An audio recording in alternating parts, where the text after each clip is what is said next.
നമസ്കാരം സുഹൃത്തുക്കളെ, കേരളത്തിൽ സ്ഥിതി ചെയ്യുന്ന കേന്ദ്ര സർക്കാർ സ്ഥാപനമായ CSIR national institute of Inter disciplinary science and technology ഈ ഒരു സ്ഥാപനത്തിലേക്കുള്ള റിക്രൂട്ട്മെൻറ്റിനെ കുറിച്ച് പറയാനാണ് ഇന്ന് വന്നിട്ടുള്ളത്. ഇതൊരു കേന്ദ്ര സർക്കാർ സ്ഥാപനമാണ്, തിരുവനന്തപുരത്താണ് സ്ഥിതി ചെയ്യുന്നത്. ഈ ഒരു ജോബ് നോട്ടിഫിക്കേഷൻ്റെ ഡീറ്റെയിൽസിലേക്ക് കടക്കുന്നതിന് മുൻപായി ആദ്യമായിട്ട് എൻ്റെ ഈ ചാനൽ കാണുന്നവരുണ്ടെങ്കിൽ പ്ലീസ് ഒന്ന് സബ്സ്ക്രൈബ് ചെയ്യണേ. കൂടാതെ ഇത്തരം ക്വാളിഫിക്കേഷൻസുള്ള നിങ്ങളുടെ ഫ്രണ്ട്സ് ഉണ്ടെങ്കിൽ അവർക്കൊന്ന് ഷെയർ ചെയ്ത് കൊടുക്കുകയും വേണേ. ഇതൊക്കെ പോസ്റ്റുകളിലാണ് വേക്കൻസി ഉള്ളതെന്നും എങ്ങനെയാണ് അപ്ലൈ ചെയ്യേണ്ടതെന്നും നമുക്ക് ഡീറ്റെയിൽ ആയിട്ട് നോക്കാം.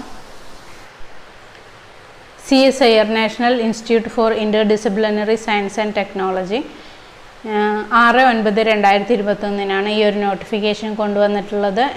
ഓൺലൈനായിട്ടാണ് അപ്ലൈ ചെയ്യേണ്ട ലാസ്റ്റ് ഡേറ്റ് വരുന്നത് 11/10/2021 വൈകുന്നേരം 5:30 വരെയാണ്. നമുക്കിനി ഏതൊക്കെ പോസ്റ്റുകളിലേക്കാണ് വേക്കൻസി എന്ന് നോക്കാം. ജൂനിയർ സെക്രട്ടേറിയറ്റ് അസിസ്റ്റൻറ്റ് S&P ഈ രണ്ട് പോസ്റ്റിലേക്കും ചോദിക്കുന്ന ക്വാളിഫിക്കേഷൻ +2 ആണ്. +2 കൊമേഴ്സ്, സയൻസ്, ഹ്യൂമാനിറ്റീസ് ഏതെടുത്തവർക്ക് അപ്ലൈ ചെയ്യാം. അതുപോലെ ടൈപ്പിംഗ് സ്പീഡ് 35 വേർഡ്സ് പെർ മിനിറ്റിൽ സ്പീഡ് ഇംഗ്ലീഷിലോ ഓർ ഹിന്ദിയിലോ ടൈപ്പിംഗ് സ്പീഡ് ഉണ്ടായിരിക്കണം. സാലറി വരുന്നത് 19,900 മുതൽ 63,200 രൂപ വരെയാണ്. പിന്നെ ടോട്ടൽ HR എല്ലാം ഇൻക്ലൂഡ് ചെയ്യുമ്പോൾ ഒരു 30,000 രൂപ വരെ നിങ്ങൾക്ക് സാലറി ലഭിക്കും. ഏജ് ലിമിറ്റ് വരുന്നത് 28 ഇയേഴ്സ് ആണ്. 28 വയസ്സ് വരെയുള്ളവർക്ക് അപ്ലൈ ചെയ്യാം. ഓരോ കാസ്റ്റിനും അതിൻ്റേതായ ഏജ് റിലാക്സേഷൻ ഉണ്ടായിരിക്കും. നെക്സ്റ്റ് വരുന്നത് ജൂനിയർ സെക്രട്ടേറിയറ്റ് അസിസ്റ്റൻറ്റ് F&A. അതിൽ 2 വേക്കൻസിയാണുള്ളത്. +2 ആണ് ചോദിക്കുന്നത്. +2ന് അക്കൗണ്ടൻസി സബ്ജക്റ്റായി പഠിച്ചിട്ടുണ്ടെങ്കിൽ അവർക്ക് അയക്കാവുന്നതാണ്. ഇതും കമ്പ്യൂട്ടർ നോളജ് ടൈപ്പിംഗ് സ്പീഡ് പറയുന്നുണ്ട് 35 വേർഡ്സ് പെർ മിനിറ്റിൽ ഇംഗ്ലീഷിലോ ഓർ ഹിന്ദിയോ ഉണ്ടായിരിക്കണം എന്ന് പറയുന്നുണ്ട്.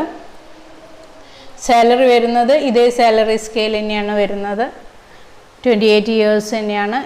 ഏജ് ലിമിറ്റ് വരുന്നത് ഓരോ കാസ്റ്റിനും അവരുടേതായ ഏജ് റിലാക്സേഷൻ ഉണ്ടായിരിക്കും. നെക്സ്റ്റ് വരുന്നത് സെക്യൂരിറ്റി അസിസ്റ്റൻ്റ് ആണ്. അത് ആ ഒരു പോസ്റ്റ് എക്സ് സർവീസ്മെന് വേണ്ടിയിട്ട് മാറ്റിവെച്ചിട്ടുള്ള പോസ്റ്റാണ്. സിലബസ് ഓഫ് റിട്ടൺ എക്സാമിനേഷനെ കുറിച്ചും സിലബസൊക്കെ ഡീറ്റെയിൽ ആയിട്ട് പറയുന്നുണ്ട്. ഞാൻ ഇതിൻ്റെ PDF ഡിസ്ക്രിപ്ഷനിലിടാം, നിങ്ങൾക്ക് ഡീറ്റെയിൽ ആയിട്ട് നോക്കാം. ഓൺലൈനായിട്ടാണ് അപ്ലൈ ചെയ്യേണ്ടത്. വുമൻ കാൻഡിഡേറ്റ്സിന് SC ST അതുപോലെ PWD കാൻഡിഡേറ്റ്സിനൊന്നും എക്സാമിനേഷൻ ഫീയുടെ ആവശ്യമില്ല. അല്ലാത്തവർക്ക് 100 rupees എക്സാമിനേഷൻ ഫീ വരുന്നുണ്ട്. ഇത്രയും കാര്യങ്ങളാണ് ഈ നോട്ടിഫിക്കേഷനെ കുറിച്ച് പറയാനുള്ളത്. വീഡിയോ യൂസ്ഫുൾ ആയെങ്കിൽ please share and subscribe. Okay, thank you.